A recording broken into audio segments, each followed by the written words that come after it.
بسم الله الرحمن الرحيم والصلاة والسلام على سيد الأنبياء والمرسلين وعلى آله وأصحابه أجمعين أما بعد فأعوذ بالله من الشيطان الرجيم بسم الله الرحمن الرحيم يا أيها الذين آمنوا كتب عليكم الصيام كما كتب على الذين من قبلكم لعلكم تتقون وقال النبي صلى الله عليه وسلم الصوم لي وأنا أجزى به او کما قال النبی صلی اللہ علیہ وسلم۔ رمضان شریف کے ابتدا ہونے سے پہلے آپ صلی اللہ علیہ وسلم مستقل صحابہ اکرام رضوان اللہ تعالی علیہم اجمعین کو ایک خطبہ ارشاد فرماتے تھے، جس میں صحابہ رضی اللہ تعالی عنہم کو رمضان المبارک کے فضائل اور اس میں ہونے والے اعمال بتائے جاتے تھے۔ ایک مرتبہ آپ صلی اللہ علیہ وسلم نے خطبہ ارشاد فرمایا اور ارشاد فرمایا یا ایھا الناس قد اظلکم شہر عظیم، کہ اے لوگوں تمہارے اوپر ایک عظمت والا مہینہ چھا گیا ہے جس نے سایہ کر لیا ہے تمہارے اوپر،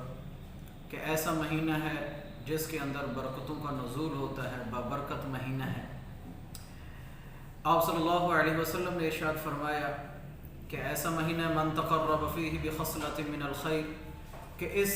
مہینے کے اندر اگر ذرہ برابر بھی ایک نیکی کا کوئی بھی ارادہ کرے گا کان لہ کمن ادی فریضۃ فیما سواہ، کہ ایک نفل عبادت کا ثواب، خیر کا ثواب فرض کے برابر اس کو کر دیا جائے گا، اور کوئی اگر فرض ایک ادا کرے گا تو وہ 70 فرائض کے برابر اس کو اللہ تعالیٰ ثواب عطا فرمائیں گے۔ آپ صلی اللہ علیہ وسلم نے ارشاد فرمایا شہر الصبر، یہ ایسا مہینہ ہے جو صبر کرنے کا مہینہ ہے، والصبر ثوابہ الجنہ، اور صبر کا ثواب وہ جنت ہی ہے۔ علماء فرماتے ہیں کہ اس مہینے کے اندر بعض دفعہ لوگ روزہ رکھتے ہیں لیکن صبح سے لے کر شام تک یہی چیز سننے میں آتی ہے کہ روزہ لگ رہا ہے، آج یہ ہو گیا، آج وہ ہو گیا، ہر چیز کے اوپر صبر کا دامن نہیں چھوڑنا۔ اسی طرح رات کا قیام ہے تو اللہ نے رات کے قیام کو بھی مسلمانوں کے لیے نفل بنایا، سنت کا عمل بتایا کہ آپ علیہ السلام نے بھی اس کے اندر اعمال کیے، اور صحابہ رضی اللہ تعالی عنہم نے تراویح کو ادا کیا پورے مہینے کے اندر۔ آپ صلی اللہ علیہ وسلم نے ارشاد فرمایا کہ صبر کا ثواب جنت کے علاوہ اور کچھ نہیں ہے۔ آگے ارشاد فرمایا شہر المواسات، ایسا مہینہ ہے جو دوسروں کے ساتھ غم کھاری کا ہے، کہ انسان اس مہینے کے اندر، جیسا کہ عموماً تو پورے سال کے اندر یہ ہونا چاہیے، لیکن خاص طور پہ اس مہینے کے اندر دوسرے مسلمانوں کے ساتھ غم خاری کا اعلان کرنا چاہیے، ان کے ساتھ میل ملاپ کرنا چاہیے۔ ہم اگر ان کے ساتھ زیادہ عظمت کے ساتھ پیش نہیں آ سکتے، زیادہ ان کے ساتھ بیہیو نہیں کر سکتے، تو کم از کم برابری والا معاملہ تو ان کے ساتھ ہو جائے۔ آپ صلی اللہ علیہ وسلم نے ارشاد فرمایا من خفف عن من ملوکہ فیہ غفر اللہ لہ واعتقہ من النار، کہ ایسا مہینہ ہے جس کے اندر اگر کوئی بندہ اپنے ماتحت کے اوپر کام کے بوجھ کو ہلکا کر دیتا ہے تو اللہ تعالیٰ مالک کے تمام گناہوں کو معاف فرما دیتے ہیں، اور گناہوں کے معاف کرنے کے ساتھ ساتھ اس کو جہنم سے بھی آزاد کر دیتے ہیں۔ آگے آپ صلی اللہ علیہ وسلم نے ارشاد فرمایا ایسا مہینہ کہ اگر کوئی بندہ کسی کو روزہ افطار کرواتا ہے من فطر صائما کان مغفرۃ لذنوبہ وعتق رقبتہ من النار، آپ صلی اللہ علیہ وسلم نے ارشاد فرمایا جس شخص نے کسی بھی مسلمان کو روزہ افطار کرایا تو وہ اس کے گناہوں سے خلاصی کا سبب بن سکتا ہے۔ صحابہ نے عرض کیا یا رسول اللہ کہ ایک بندہ روزہ افطار کرنے کی طاقت نہیں رکھتا کہ کھانا ہو پورا میسر کر سکے، تو آپ صلی اللہ علیہ وسلم نے ارشاد فرمایا کہ وہ ایک کھجور کے ٹکڑے کے ساتھ بھی ہو سکتا ہے، وہ ایک شرب مزقۃ لبن، کہ اگر وہ دودھ کے ایک گھونٹ کے ساتھ بھی ہو سکتا ہے، اور بعض کے اندر ہے کہ لسی کے ایک گھونٹ کے ساتھ بھی ہو سکتا ہے۔ آپ صلی اللہ علیہ وسلم کا ارشاد ہے اللہ تعالیٰ نے فرمایا الصوم لی وانا اجزی بہ، کہ روزہ میرے لیے ہے اور میں خود اس کی جزا ہوں، اور بعد میں آتا ہے وانا اجزی بہ، اور میں ہی اس کا بدلہ عطا کروں گا۔ اور بعض روایتوں کے اندر آتا ہے آپ صلی اللہ علیہ وسلم نے ارشاد فرمایا کہ شعبان شہری و رمضان شہر اللہ، کہ شعبان میرا مہینہ ہے اور رمضان اللہ تعالیٰ کا مہینہ ہے. یہ ایسا مہینہ ہے کہ جس کے اندر اللہ تعالیٰ ایسی نعمتیں عطا کرتے ہیں جو پچھلی امتوں کو نہیں ملی. جیسا کہ قرآن کی آیت میں آتا ہے کہ یہ روزہ تمہارے اوپر فرض کر دیا گیا جیسا کہ پہلی امتوں کے اندر تھا، لیکن کچھ چیزیں ایسی ہیں آپ علیہ السلام نے فرمایا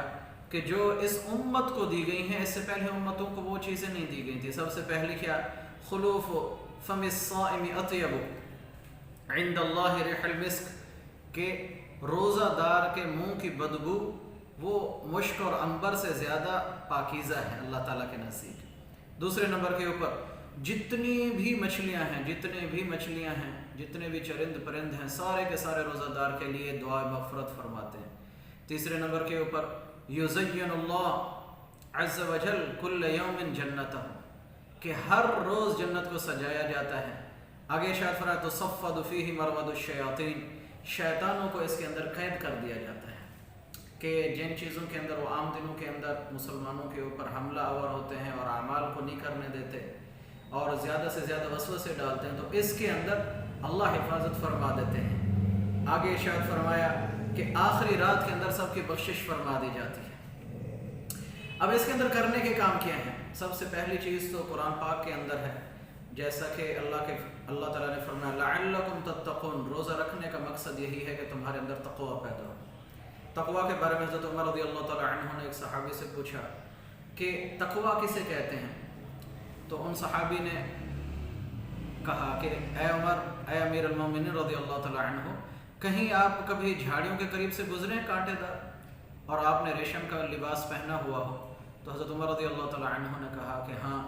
تو انہوں نے کہا کہ آپ وہاں سے کیسے گزرتے ہیں؟ تو انہوں نے کہا کہ اپنے کپڑوں کو بچا کر آہستہ آہستہ سے وہاں سے گزرتا ہوں. تو ان صحابی نے جواب دیا کہ یہی تقوی ہے کہ اپنے آپ کو دائیں بائیں اوپر نیچے جتنے بھی گناہ ہمارے اوپر حملہ آور ہو رہے ہیں ان سب سے اپنی آپ کی حفاظت فرمائیں. آپ صلی اللہ علیہ وسلم نے ارشاد فرمایا فَأَمَّا الْخَصْلَتَانِ اللَّتَانِ تُرْضَوْنَ بِهِمَا رَبَّكُمْ، کہ دو خصلتیں ایسی ہیں کہ جس سے تمہارا رب راضی ہوتا ہے کہ اس مہینے کے اندر سب سے زیادہ اختیار کرنی ہے. سب سے پہلے لا الہ الا اللہ محمد رسول اللہ کی کثرت، اور دوسرے نمبر کے اوپر استغفار کا کرنا، کہ اپنے گناہوں کے اوپر ابھی سے ہم ندامت بھی کریں اور اپنے گناہوں کے اوپر ابھی سے توبہ کریں کہ رمضان المبارک کا مہینہ ہمارا اچھا گزرے. دوسرے نمبر کے اوپر اللہ کے نبی نے ارشاد فرمایا وَأَمَّا الْخَصْلَتَانِ لَا غِنَاءَ بِكُمْ عَنْهُمَا، کہ دو چیزیں ایسی ہیں کہ جن کے بغیر تمہارا چارہ کار نہیں. سب سے پہلی کہ تم اللہ سے جنت کو مانگو اور جہنم سے پناہ مانگو. آگے آداب کے اندر علماء فرماتے ہیں کچھ آداب ایسے ہیں روزے کے بارے میں کہ روزے کے اندر ان چیزوں سے احتیاط کرنی چاہیے جو ابھی سے ہم نے ابھی سے شروع کرنا ہے، اس کی تیاری شروع کر دینی ہے. سب سے پہلی چیز کہ اپنے نگاہوں کی حفاظت ہو، کہ ہماری آنکھ آوارہ نہ ہو. ویسے تو پورے سال کے اندر بھی ہمیں اپنی نگاہوں کی حفاظت کرنی چاہیے، لیکن خاص طور پہ اس مہینے کے شروع ہونے سے پہلے اپنی آنکھوں کی حفاظت ہو کہ غلط جگہ نہ اٹھے، حرام کاموں سے نہ اٹھے، جن چیزوں سے اللہ اور اس کے رسول نے روکا ہے وہاں نگاہ نہ جائے. دوسرے نمبر کے اوپر